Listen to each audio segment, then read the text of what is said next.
Our first panelist is Anna Hu. She is attending medical school at George Washington University.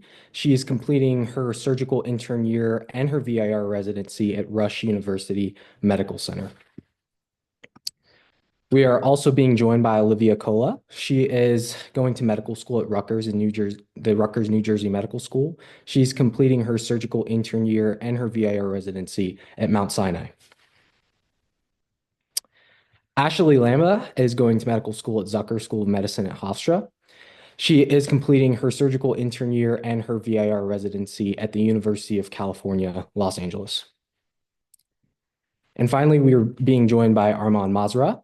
He is going to medical school at Rush Medical College, and he is completing his surgical intern year and VIR residency at Stanford. So welcome, and I think it would be best if we just start off and have our panelists maybe give a brief introduction of themselves and also a little bit about what drove you to pursue VIR as a specialty. And if you don't mind, we could start with Anna. Sure, I can get started. Thank you for the intro, Ryan. So again, my name is Anna. I am currently a fourth year at GW in DC, and I'll be going to Rush starting next year for my surgery intern year and for my VIR residency training. So I was introduced to IR when I was in high school. I was a sophomore in high school and I did a summer program. And I was really fortunate to have the experience to kind of know what it was all about. I would definitely say that the VIR that I saw then, what I understand for it to be now is very, very different. But I think that's one of the things that was really exciting to me, just seeing how even the short, like 8 year span, how quickly it has changed. And even from the beginning of medical school to now, there's so many more new procedures. And I think being able to have that interaction with patients and being their primary care provider is something that was really important to me. And being able to do that was something that was really that stuck out to me to and convinced me to pursue a career in VIR. Thanks, Anna. Ashley, would you like to go next? Sure, I can go next. So I became interested in VIR pretty early on as well. It was kind of at the beginning of my medical school, and I learned it from my VIR interest group at my school. They host this summer webinar series every year, and I was able to participate in it, and I was able to see, the vast depth and breadth of procedures and organ systems and diseases that VIR treats. I knew when I went into med school, I wanted to do some sort of surgical or procedural specialty, and it kind of piqued my interest. And because of that, I started shadowing pretty early on, and I just really fell in love with the field.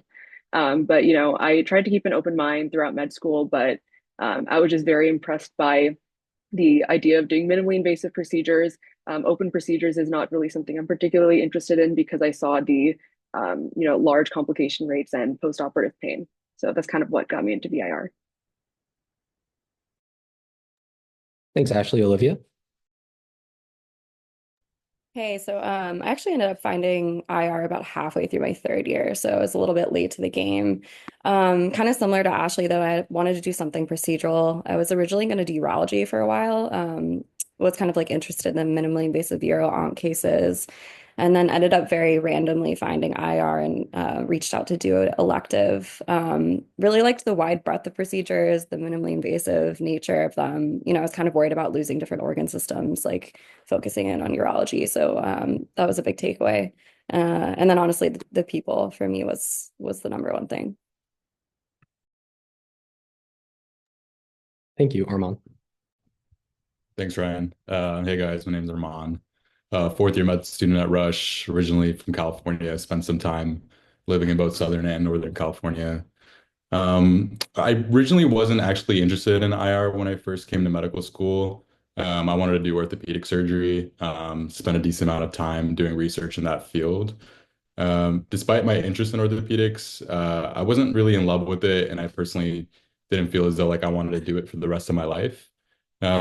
I found IR from some family circumstances, and that's what actually introduced me to the field. And when I found IR, where I go to currently at med school at Rush, I was introduced to it from a very like clinical perspective, which might not be the case at many different hospitals, but for me, I got to see a pretty wide variety of procedures, like from interventional oncology to PAD to venous work, and I had the opportunity to go to the clinic, like the vein and the interventional clinic at Rush. I also got to see some debridements in the wound care clinic. So that was really interesting to me. And I actually spent some time working for a wound care clinic before I came to med school. So it was very full circle in a way. And I really appreciated the impact a lot of these procedures had on people's lives, and particularly even in my own family. And so when I got a little bit more exposure scrubbing into cases, I knew that this was a really special field and it had a lot of potential, and I wanted to spend my life contributing to it.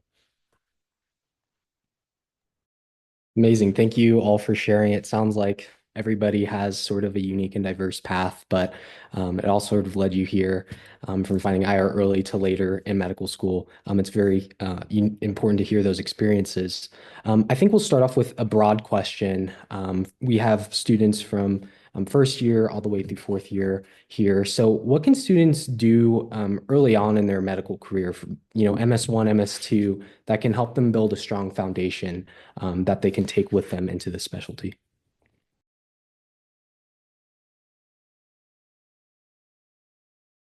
I'm happy to take a stab at this. I think that focusing on the basics is extremely important, like anatomy, physiology, pathology, like understanding the main concepts will really help out with your clinical correlations. Like you can't really understand like what a pulmonary embolism is unless you like understand how clots are formed and you understand like cardiopulmonary anatomy. So taking it like step by step. Definitely like taking advantage of like your OSCEs, really hone in on your physical exam when they're taught to you really early on. And that's super important, I think, for IRs because 3 years of your IR residency training is going to be in diagnostic radiology. And you might begin to forget like what the importance of particular physical exam maneuvers are. And then you'll need them again, like in your IR fellow years. And maybe you forgot how to do specific physical exam maneuvers because you didn't do them as much during your diagnostic training. So really like perfecting them in medical school is important. I think if you're looking to gain more experience during your M1 and M2 year, you can always reach out to faculty members, ask to shadow them, scrub into procedures and like learn the basics of VIR in terms of like catheters and wires, like the Seldinger technique. I don't think that there's any attending, like at least within an academic institution, that would not want you to scrub into procedures with them. Like most faculty members are like willing to teach, particularly at academic hospitals. And then I think a lot of like clinical medicine in general is like getting comfortable talking to patients. So just working on your communication skills and taking advantage of opportunities that are available to present like one-liners if you have like a preclinical like case-based learning, kind of like how it is at my medical school. Just taking advantage of those opportunities is a great way to get started, at least early on in your M1 and M2 years. Thank you, Armaan. Does anyone else want to add to that?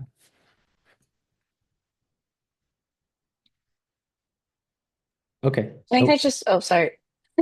I know Arman already mentioned it, but I just kind of wanted to emphasize like the anatomy. And I think like it can get really hairy very quickly. But having that a solid foundation early on will be super helpful to kind of be able to conceptualize what's going on. Especially because a lot of our procedures, we use our blood vessels as a roadmap, kind of knowing how those things are interconnected and how you get from one place to another.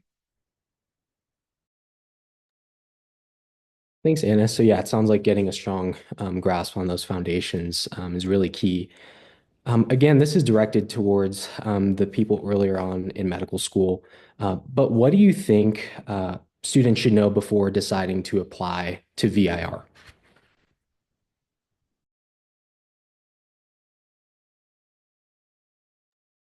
I could take a stab at this question.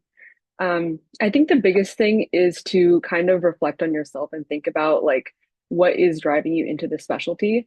I think that a lot of the times people become introduced through to VIR through radiology, and they think it's like such an interesting field because you get to read imaging and also do some procedures as well. But when you get more exposed to VIR as a specialty, you realize that it is way more than that, and it's not just just doing some procedures on the side. It's a whole lifestyle, and you have to invest so much time and energy into it. So if you're interested in doing primarily reading images as well as procedures, I think diagnostic radiology might be a better specialty for you because there's so many different subspecialties within diagnostic radiology where you could do that as well. But if you come into medical school knowing you want to do something surgical or procedural, and you know that you are not in it just for the lifestyle, VIR is definitely not really a lifestyle specialty. especially at, the larger academic institutions, as well as, if you're interested in doing more of the high-end procedures, it's very time consuming and you're going to be spending a large amount of time doing it.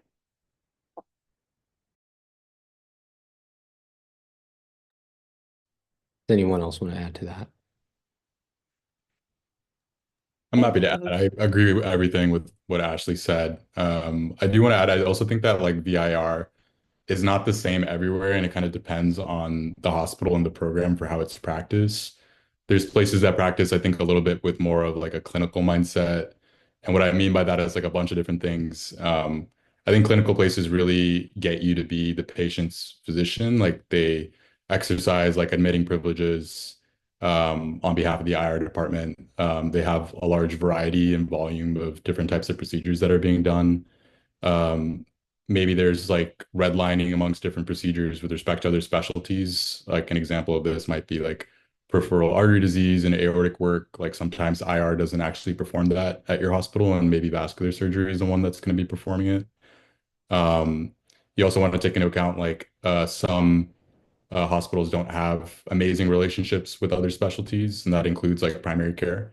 And that actually guides a lot of the referrals that the VIR department gets. It also helps determine like the types of procedures that you're going to be doing throughout your residency. I think like post-procedurally, it's also important to take into account like who's taking care of the patient after the procedure. Are you discharging the patient to another specialty, like internal medicine or like another surgical subspecialty, or are you taking ownership of those patients and like actually rounding on them after you perform the procedure?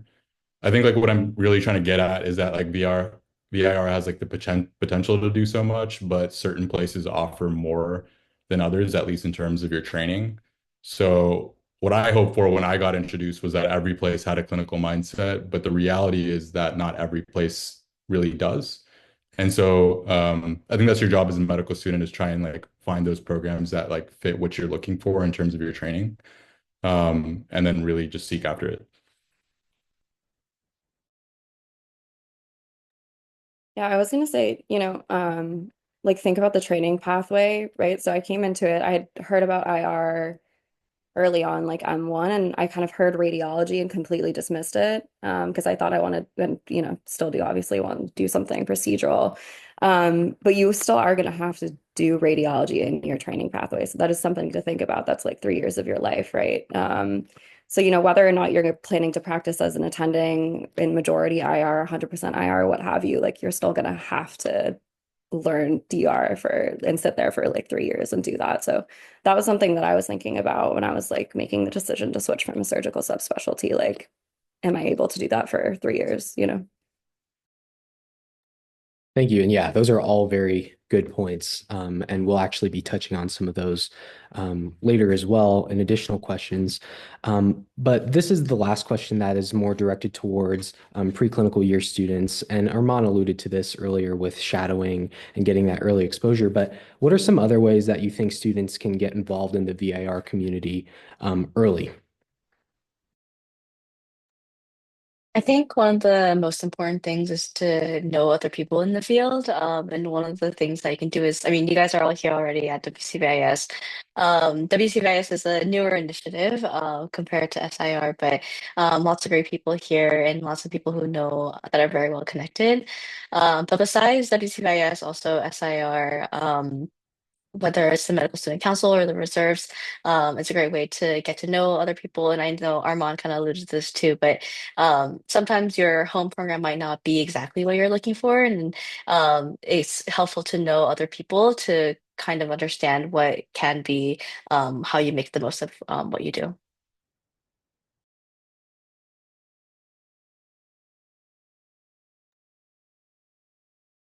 If nobody has anything else to add, I'd like to ask this question because I think third year you have choices for selectives and electives, depending on what your school calls it. And you may be sort of juggling between a couple different ones, a couple different options. So I'd like to hear from you what elective rotations you did, and do you think it really helped you moving forward in your VIR career? Sorry, you said third year or fourth year electives? Either actually, third or fourth year electives. I could start. So during my IM rotation in third year, there was like a couple weeks where you could do an elective, and I ended up doing a hepatology elective. I ended up finding it extremely helpful. I'm personally very interested in hepatobiliary interventions within VIR, so it was very helpful to be able to go to the hepatology clinic, see what the workup is for patients with, like HBV cirrhosis, alcoholic cirrhosis, NAFLD. Just being able to see what the workup looks like and what the process is between referrals between hepatology and VIR, as well as hepatobiliary surgery. So I thought that was a very interesting and helpful experience for my VIR sub-Is later on.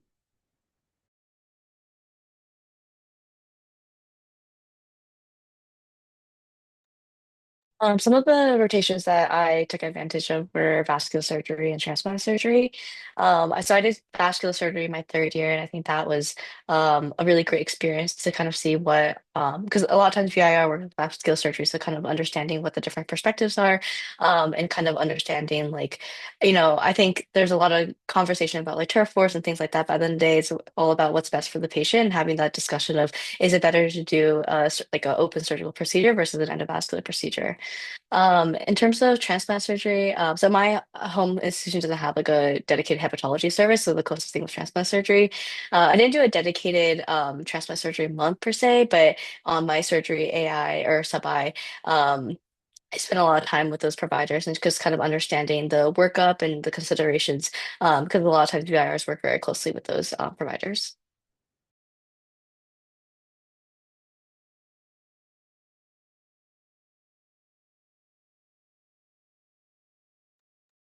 All right, I can go. So I had two electives left by the time I switched to IR. My first one was Surg Onc because I was just looking at some surgical stuff, and then um, my second elective during third year was IR, and then because I decided to switch, I just did a second IR elective. It was just like called something else.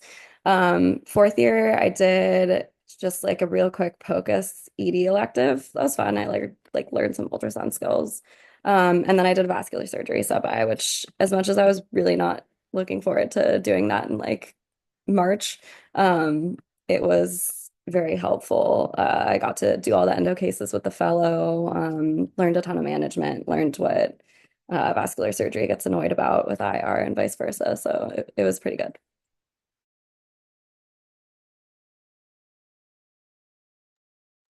No, I'm happy to go too. I think, like I agree with everyone else, like strong surgical elective gets you in the right mindset for understanding how to manage procedural patients. If you have the opportunity, maybe like a SICU, make your rotation definitely helps by teaching you how to manage like critically ill patients. Oftentimes you might have patients that are like septic or hemodynamically unstable. You want to know how to manage those patients, and that'll really help out like in your career. I think, maybe even doing internal medicine rotation has a great capacity for helping build strong clinical foundations in VIR. Like medicine and surgery are often inextricably linked. So doing well on your internal medicine rotation really sets you up with a good medical foundation in terms of learning disease. And then you can expand that to understanding like indications and like contraindications to where IR can intervene. Thank you for sharing. It sounds like a pretty diverse group of electives and selectives there that all help and play a role in VIR. I'm going to direct this question to Armaan and Olivia, and we could have Olivia go first. But do you have advice for students who discovered VIR later in medical school during their third year, for example? Honestly, for me, I kind of just really leaned on my mentors. I was pretty lucky in that I had two attendings who have been really great mentors to me. Introduced me to people, introduced me to Dr. V, some of the other people in the field. So that was really important. I had been like relatively productive in research before switching. But I just kind of made a point of like diving in and really doing as much IR research as I possibly could and trying to crank out a couple papers and some abstracts, just to show that I was like involved. Because I think, by the time I switched last year, SIR, the deadline to like submit to SIR had already passed. So I was like, okay, I need to get in like a couple papers and a couple abstracts to some other conferences to at least like show that I'm getting involved. Um, so research is like a way that you can just, they can see on your application. without even having to talk to you that you've been kind of getting yourself into the field. Um, but then, yeah, really just kind of, networking and talking to people and, obviously doing away rotations, but um, leaning on the people that you know at your institution if you have them, if you're lucky enough to have them. Yeah, I'm pretty much exactly like Olivia, same thing, relying on my mentors, trying to do as much research as possible. With my circumstances, I wanted to apply orthopedic surgery. I began creating an application to ortho pretty early on in med school. Despite me not actually like following up with ortho, I don't believe that it hurt me at all. I don't think that any programs will rule you out because you didn't know that you wanted to do IR like since day one of medical school. I think instead it's more important to know like why you want to do VIR, even if it's on later on in med school in your med school career, and then maybe showcase some interest by getting involved in organizations, doing some research. I mean, everyone here is at this WCVIS event listening to this, so you're already on the road to developing connections. I think the key to like building a successful residency application, even if it's like later on for IR, is um, at least getting you to the door is probably numbers and statistics to a degree. And again, I think that depends on your program. And then like getting you through the door to like landing a residency spot is like having enough conviction. And I think that's like kind of like how well you interview, like having a strong reason for understanding like why you want to go to the program and why it matters to you. And then also showing the program like why uh, they should matter to you or why you should matter to them. I think if you want to do IR and you have some conviction behind it and you say you want to do it 100%, just go full force and like don't fall back. Um, Try your best to get within the numbers range. I think you can like look up like with the NRMP like match outcome data like what the range of like what IR stats are. So try your best to like fall within that range. And even if you don't, I don't think all is lost. Like if you really want to do VIR, you'll find a way to do it. Even if that means like doing a research year to foster some more connections or get your numbers up. There's other roads as well. You could do ESIR through DR, and for those who are not aware, like that's a pathway within diagnostic radiology that allows you to continue into like integrated or continue doing interventional radiology. And then you can also do a fellowship after a DR residency if you find on later on in life that you wanted to do IR as well. So if you are worried that you started late, don't be. There's a will, there's a way. You'll make it happen. Thank you both. I really like that message. I think having a strong why and the conviction is really important. So we know sub-Is are very stressful. They've been equated to month-long interviews, and some students may be very stressed for their first sub-I, especially if they don't have a home VIR program. So what are some ways students can impress attendings on their sub-I, even if they don't have a lot of exposure to the procedural aspects of VIR? Yeah, so I think that the most important thing is knowing the general workup for VIR procedures. For example, if you are going into the IR suite and it's a TIPS procedure, you shouldn't just know like the different steps of the TIPS procedure and the technicalities behind that. That's really not as important. What the important thing is how did the patient end up in the VIR suite? What was the workup done to get them into the room in the first place? What is the type of medical management that's necessary for these types of patients before they're even referred to get a TIPS procedure? I think those are the things that are way more important than the technicalities of the procedure. Kind of that comes along the way during your away rotations, just like getting the reps in and seeing what the procedure is like. Um, Obviously, you can read up on it, but I think what's more important is more of the clinical workup. Personally, I'd recommend the IR playbook. It's a really good textbook that kind of delves deep into the more clinical workup and management of these types of patients rather than the technicalities of the procedure itself.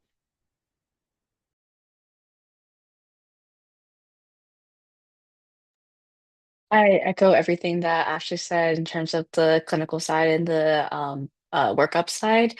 I think from a procedural standpoint, one thing that I did was ask the other residents and text and got to know them really well. I think, like knowing exactly like what exact, like what to target or all those things are sometimes above the level. And I was never in a situation where I was expected to know all those things, but just getting comfortable with the back table and knowing when to use what, and working with the techs at the end of the case, asking them, like, can you save the catheters, or can you save the wires so I can take a better look at them just so I can understand how the different the wires feel or how the different catheters are shaped, can be really helpful.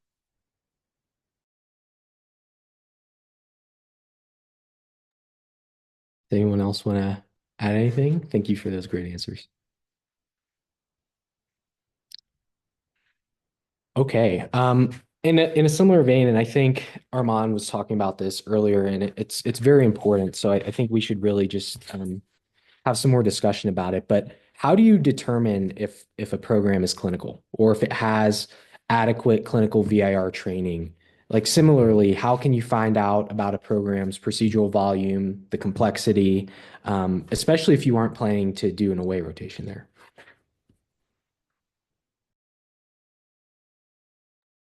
I can take a stab at this. I kind of talked about it a little bit, but it's really hard to determine like whether a program is like very clinical.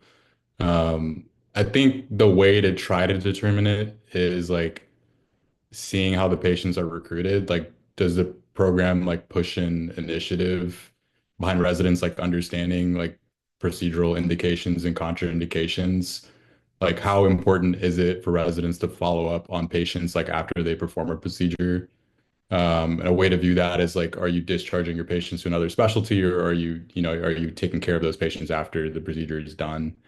Another way to see whether a program is clinical is like understanding like how much clinic is integrated into the resident schedules. Um, some programs don't like offer clinic to their residents, other programs offer a lot. So just taking a look at that, maybe asking questions during the interview process.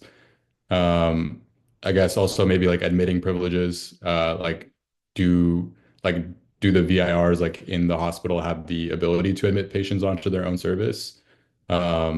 You can also ask like, does the program make it an emphasis to recruit patients from like primary care specialties, or are they heavily reliant on referrals from other subspecialties? Taking a look at the relationships between other subspecialties in the IR department is also really important. Does the program have like a variety of procedures, like including like PAD? Do they have a PERT team? Do they do aortic work? Do they do pain procedures? Are they doing like MSK and kyphoplasties? Are they doing like the uterine artery embolizations and the prostate artery embolizations, or are other subspecialties doing that?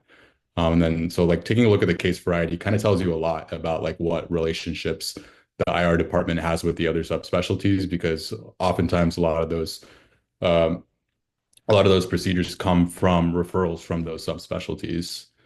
I think maybe, during the DR years, you can ask how does a program make sure that the residents stay clinically oriented? Like, is clinic like integrated into those years? I think for advanced programs, I think for all of us, it's like categorical, but for advanced programs, and for those who are not aware, advanced programs are like programs that start PGY 2 year, and then you would have to get your PGY 1 year like elsewhere. And you could do that typically in like a surgery prelim, you could do it in a medicine prelim, or you could do transitional year.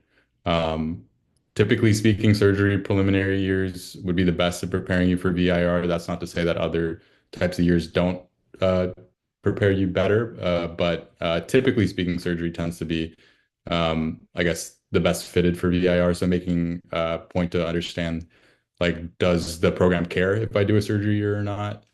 I think last but not least, like maybe like consultation is something that you could take a look into as well. Are the residents performing the consults, or is it like advanced care practitioners performing the consults? Ideally, like a strong clinically oriented VIR program would want their residents to do consults, so that way they understand the indications for procedures and are not relying on like advanced care practitioners to do it for them. I think what Austin said in the chat's really important, how every program will tell you that they do everything and that they're very clinical. I think something that I really prioritize is having like in-person clinic and having that like part of the schedule that's already lined out. I found that like through my interviews or conversations with residents and programs, a lot of programs still do telehealth clinic. And to me, that felt like something that was really taken away from the experience. And sometimes clinic would be structured so that the program director would want every resident to do a half day of clinic every single month or every week or every biweekly, but it's not really like super enforced. And if you talk to the residents, they'll sometimes tell you and be like, yeah, like they want us to do it, but things get busy, and sometimes it's been like months since I've actually been in clinic. For me, getting exposure to like PAD work was very important, and I think it does make a difference in my eyes whether that experience is through with VIR or with a rotational vascular surgery. Because a lot of times programs will advertise their vascular exposure as, oh, like you'll rotate with vascular surgery for a month, and like you might be third scrub behind the vascular surgery residents, which I think is sometimes can be a different experience. One last thing I wanted to add. I totally agree with Armaan and Anna that asking these questions during your interviews are extremely important. One thing I'll say is that the best way to find out if a program is clinical is by doing an away rotation there. But obviously, there's only so many away rotations you could do. So my advice is to make friends with MS4s and make a group chat and figure out for yourself. Ask them how their experiences were at other places. That's kind of what we did this past year, just to get a better idea of the wide breadth of programs that are available.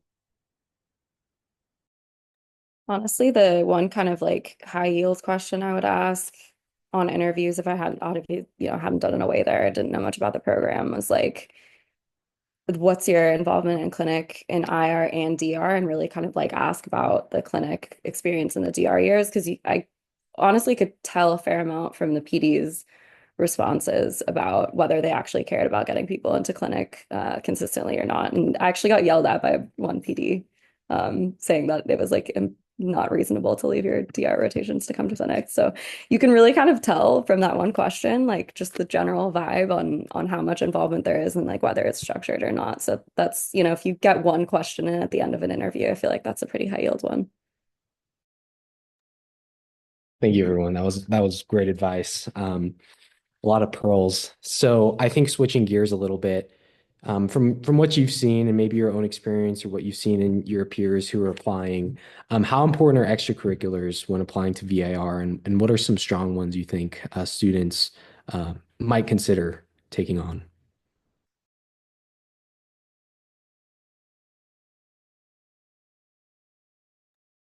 I personally think they're very important. I think with VIR specifically, because they see such a high dropout rate for their residents, it's important to show some sort of commitment to the specialty. And that could be done through a wide variety of ways, whether that be through leadership opportunities or research. But I do think that, getting involved and, because VIR is such a small specialty, making those connections, I personally think is very important. So, joining these leadership positions, such as through WCVIS or through SIR, and going to the conferences, making connections with people. I think that's something that's super important, as well as doing research. I think that, research is pretty emphasized within VIR. So.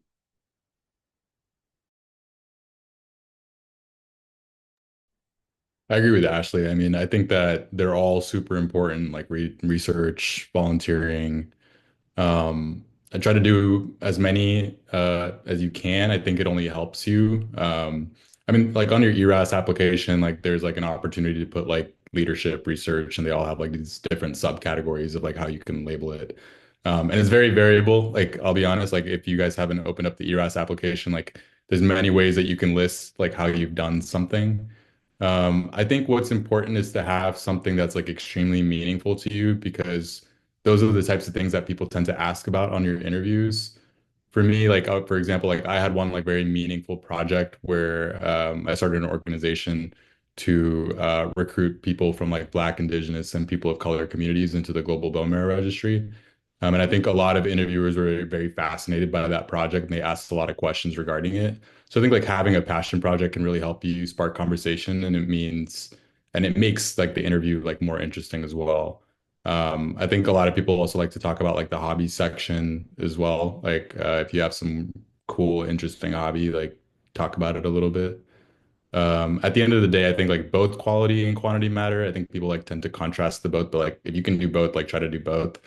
Um, but take a second to like, reflect back on the stuff that actually means something to you when you're writing your ERAS application. Because I think a good reflection is what makes a good application.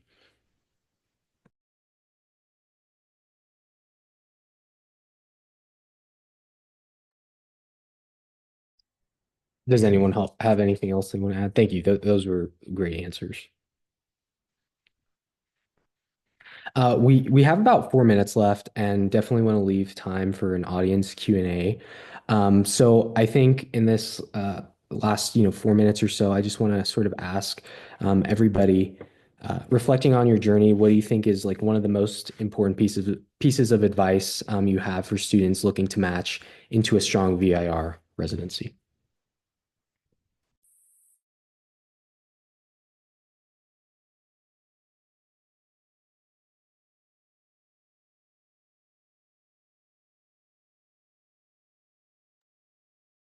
I could start. I think that, at least in my opinion, I think that your weight rotations are one of the most important things to become successful in your VIR application. I do think that generally, making those connections is something that's super important. So just in my advice on how to be a good sub-I is to just like generally be a pleasant person to be around. I think that's something that's a bit underrated. You can have all the knowledge about VIR as you want to, but if you are weird or rude or not nice to the other staff members or not nice to other sub-Is, that's something that's definitely a red flag. So I think just in general, come in with an open mind, be enthusiastic to learn, be willing to work hard, show up, be first in, last out.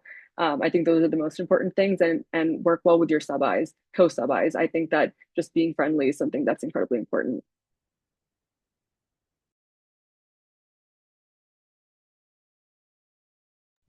Yeah, I mean, I'll add to that. I think, if you're applying to VIR, like just know exactly why you want to do it. Like really determine like what your motivation is, like what's your specific ambition, like what makes you want to do this specialty, and then just be authentic about it in your application. When you're making the application, you have the opportunity to like write all of these experiences. So just like shape that narrative towards like VIR and like be compelling, like in those experiences as well as in your personal statement. I think like in the application process, like apply broadly, like it is a bit of a competitive specialty. So just like be broad in like your application, like you don't have to like be very narrow. It's a little bit more expensive, but in the grand scheme of things, I think it's probably worth it to apply broadly.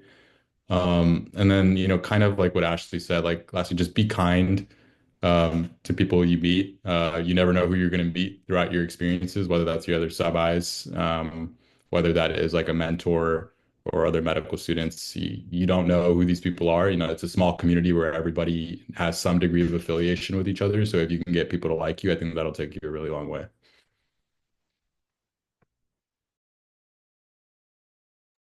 I'd say, make sure you have a mentor, whether it's like a current M4, resident, attending, what have you.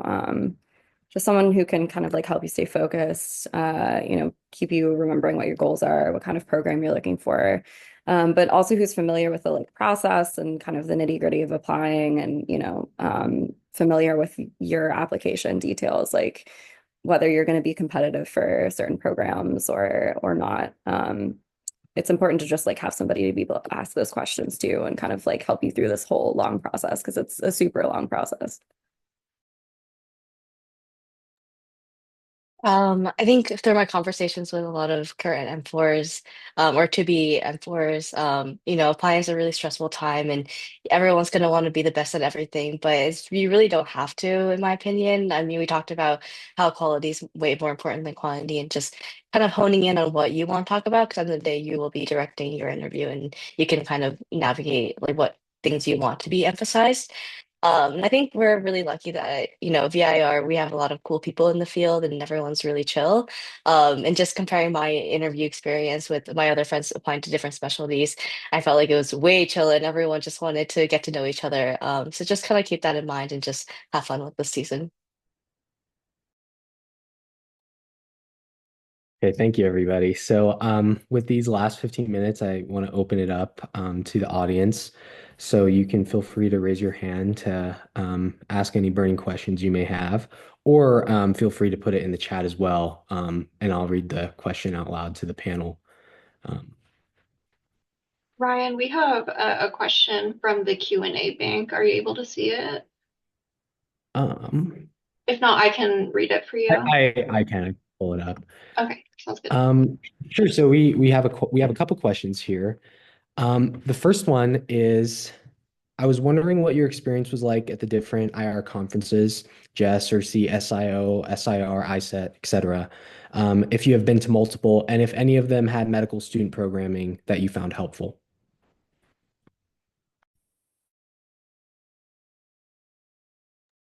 So I personally am a frequent flyer at SIR, ISET, and Jest. Those three are the ones like I pretty much go to every single year.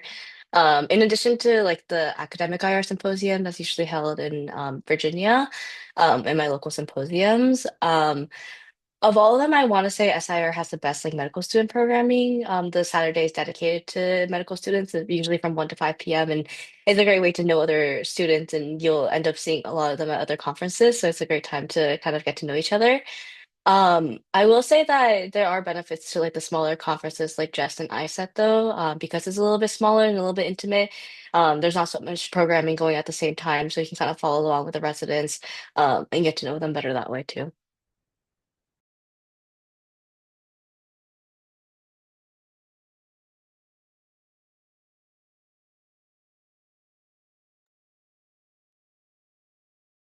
Okay. Does anyone else have any questions, or if the panel wants to add to that one, if you have different experience at the conferences?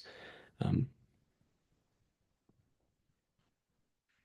okay, if not, I have a question, and feel free again to use the Q&A function or the chat, whatever you're comfortable with. But I see you're all doing surgical intern years.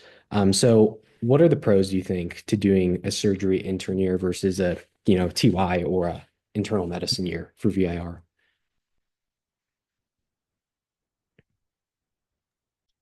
So I think one thing that's interesting that all of us are doing surgery intern years at the institutions we're doing our VIR training at.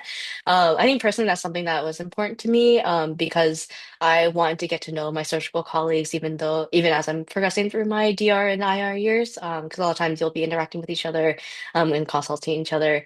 Um, but besides having that connection, I think even from the diagnostic folks that I had talked to, I had gathered that doing a surgery intern year could be really helpful understanding the different anatomies like post-op and kind of understanding from an image like what's going on and like how to interpret it and how to kind of take that next level as a VIR resident on understanding how to apply that in a clinical sense.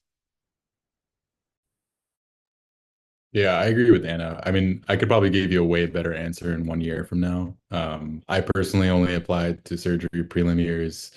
I think what I was looking for was I was looking how to manage surgical patients, particularly because a lot of our IR patients are managed the same way. I wanted to get more hands-on surgery training that allowed me to like assist in the OR. I also wanted to get some exposure to the ICU, which you can get in a surgery prelim year, and get some experience to bedside procedures as well. The year is like very demanding from what I've heard, so I think it'll help build some confidence and make your clinical instincts a little bit stronger. I think the last thing that I was looking for out of a surgery year, at least from a categorical perspective, is that you get to build pretty close relationships with the other surgical departments in the hospital.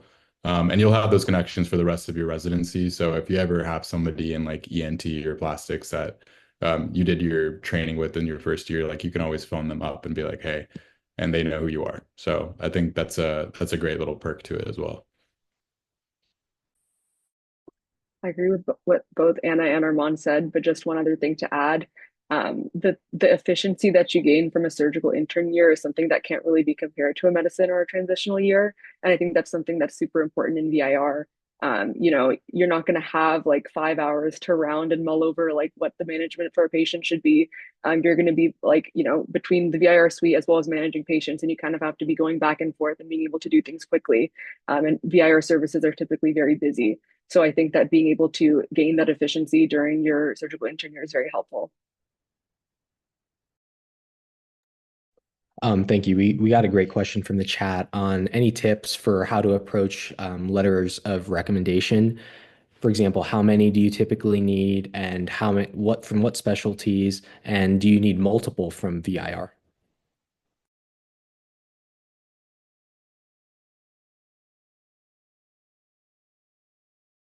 I can just tell you, I did 3 VIR and 1 surgery.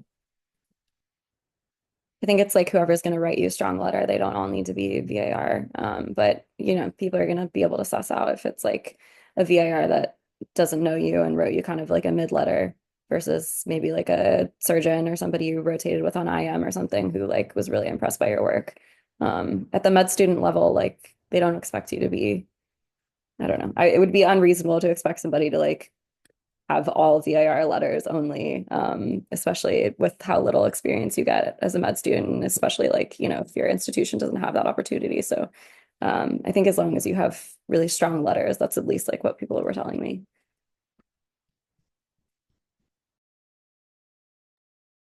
I don't think the specialty really matters. To go off of what Olivia said, I think it really just matters the quality of the letter. Like, if you did stellar on your OB-GYN rotation and an OB-GYN that's gonna really advocate on your behalf, that's way better than an average VIR letter. So I think that, obviously you should have at least one VIR letter if you're applying into the specialty, but other than that, I think you can get it from any specialty. Yeah, on that point, one of my letters was from an OB because I really loved my OB rotation. I really got along with them. And I think one thing that I really emphasized in my conversation in preparation to writing my letter was just kind of making it clear why I wanted to go into IR and how like I kind of asked for like, oh, are there any things that from the things that I'm trying to emulate that you saw when I performed like as an OB med student during my rotation?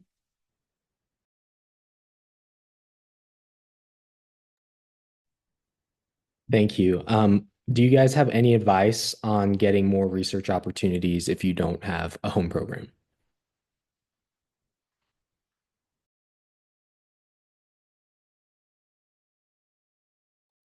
I can speak to this a little bit. I don't, not necessarily IR related, but when I was planning on applying urology, I had kind of like identified somebody I wanted to do research with at NYU. And honestly, I just cold emailed and asked if I could join the research group um, and got some like really good experience. I've done that twice now when I was an undergrad and then also when I was in med school. And, if you find the right person, I think they'll kind of let you in with open arms. It doesn't need to be with your institution. So cold emailing has worked for me a couple times. I know it's not ideal, but it's possible.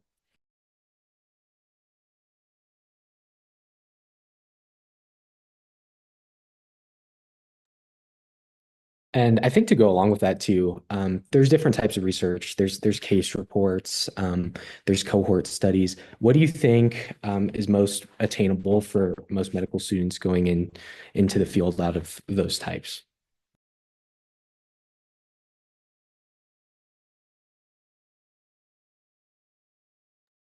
I mean, the fastest thing you could do is writing a case report, and it's definitely something that you could do throughout your away rotations as well. If you come across an interesting case, you can work with the attending at that program and write out a case report. But you definitely could do like retrospective studies as well. If you're That's definitely more of a longitudinal project, but that's definitely something you could do. Another thing that you could do within VIR is a educational exhibit and submit it to SIR, ISET, things like that.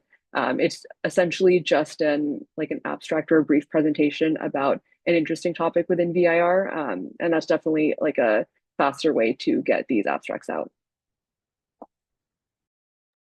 Yeah, I agree with Ashley completely. Like, I found IR a little bit later, and so like I needed to get some research in as quickly as possible, and I really utilized those educational acts, like abstracts, exhibits. Um, she explained perfectly like what you have to do. Just find something that you're basically interested in, and then write some research or basically some investigation about a topic and submit it. I think the two big ones are like SIR and ISET that accept the educational exhibits. And then case reports as well are something that you can get on your away rotations. Like if you're scrubbed into a really interesting procedure, like you can always ask the attending, hey, can I write this up? And they're usually amenable to letting you do that.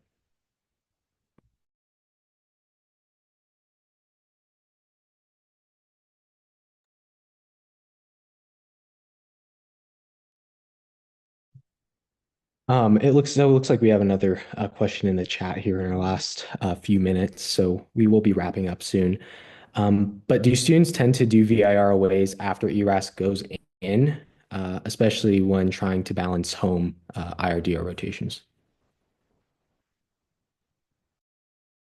So I did one of my rotations after yours was submitted, and I know plenty of people who did it, and like even in like January. I think there's like obviously some pros in doing it before yours is submitted if you want a letter, but at the same time, it's all about having that experience. And as much as it's them interviewing you for a month and how you perform is also your chance to kind of suss out what the program is like and kind of get to know what it actually feels like to actually be there and live in that city and know those people. So I'm personally in the camp of, anytime is fine as long as you do it and if it's somewhere you're really interested in. I did the same thing. So I actually my Sinai rotation, which is where I ended up matching, was it was like mid-September to October. So it was pretty late. I mean, after ERAS, didn't get a letter, obviously. Was not an issue. The only thing I would say is like after kind of mid-October, like you're going to be interviewing. And I had to push my interviews back a fair amount. So there was like a couple of weeks where I had an interview like every day because I just didn't want to take days off of my away rotation. So if it's a rotation that you really care about, maybe just keep that in mind, like scheduling a little bit earlier over some other institution that you're maybe like less excited about. Because you might have to be taking a significant amount of days off for interviews, which is, they understand, but at the same time, like you want to be there as much as you can. Just very quickly on that note, I did one of my rotations while like interviews were coming out, and I remembered like for those 4 weeks, I think I missed every single interview notification, because I was chronically like 3 hours late. So what I did when the advice that I got was to have someone like be on like have a separate ERS email and like have someone monitor for you. So I had my partner and my sister basically be me for a month, and schedule all my interviews. So that was really helpful. I did the same thing. Yeah, sister I and also did partner. the same thing, just FYI. Same, same. But I will say I did two of my aways after the ERAS deadline, and my UCLA rotation was mid-October to mid-November, and I also didn't have any issues. I do think mid-November is kind of like the latest that you could do. I was able to push off pretty much all of my interviews until afterwards, except I think maybe one, and they didn't really have an issue with me taking like half a day off to do it. Um, so I totally think that you could do it after the deadline, especially if you have kind of required things at the beginning, like studying for step two and stuff like that. I wouldn't shorten your study time just so you can get more away rotations in before the ERAS deadline, because you could easily do them afterwards as well. All right, thank you. I think that's all the time we have for questions. So again, I just want to thank our panelists. Number one, congratulations on your match, and thank you for taking your time to be here and share your advice for all of us on this call. It was very enlightening, and I'm sure we all have a lot to take from that and to sit with. Before we end this call, and we want to respect everybody's time here, I do just want to share some of the upcoming events. On Sunday, April 13th, we have a How to Crush Your Sub-I series. That's going to take place from 2 to 4 p.m. Pacific Standard Time. So this is going to be a very exciting and great fun event for 2 hours. We also have a Unite and WCVIS collaboration on the comprehensive clinical management of hepatocellular carcinoma. And we're going to be joined by some amazing speakers there. It's going to be taking place April 17th, 8 to 9 a.m. Pacific Standard Time. So again, you can scan that QR code, or you could follow the social medias or go to wcvis.org. And finally, we have on Sunday, April 27th, a landmark trial series. We're going to be going over the ATTRACT trial. We're going to be joined by Dr. Vedantam, and that's going to take place 2 to 3 p.m. Pacific Standard Time. So again, you can register now. You can scan the code there, or you could follow the social media. Thank you, everybody. Again, thank you, our panelists, and have a great rest of your evening.